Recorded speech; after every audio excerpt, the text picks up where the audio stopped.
So the last time I was behind the camera with you, it was in St. George, and yeah, that was extremely disappointing. If things go super good or super bad, then it's a really emotional sport because you put so many hours into this.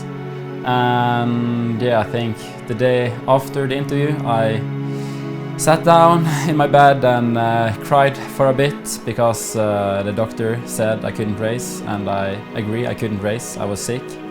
And it was heartbreaking putting in so much effort going into that race and not even being able to make it to the start line. So here I am now. It's been a few months. I have tried not to think too much about what happened back then, and luckily I had some highs. I did win the championship. I won the PTO Open, and I had an amazing experience racing back home in Bergen. But the thought of not racing in St. George, not being on the start line, not being able to take the World Championship, it still haunts me a bit, and now I'm extremely ready to get back out there.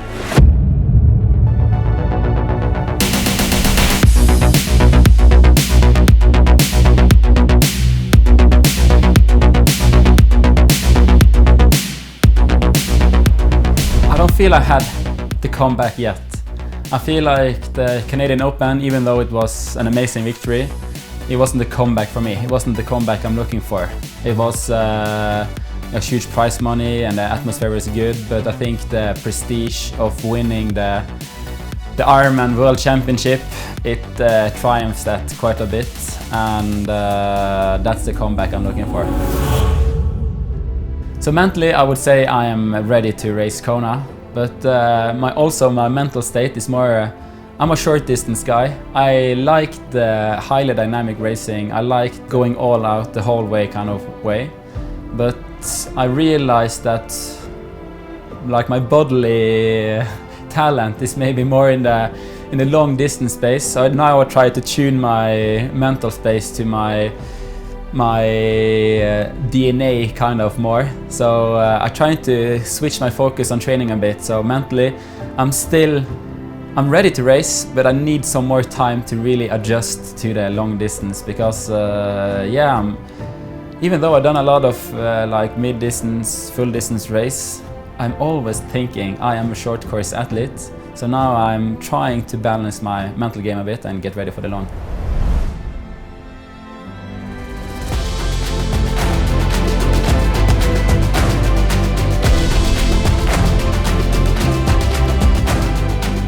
I think the kind of athlete that wins Kona 2022, it's the athlete who has done the most preparation for the race. So I know a lot of athletes, they have the routine going into the island. They've done it many times before. They've maybe been there like 10 times. They really know the island.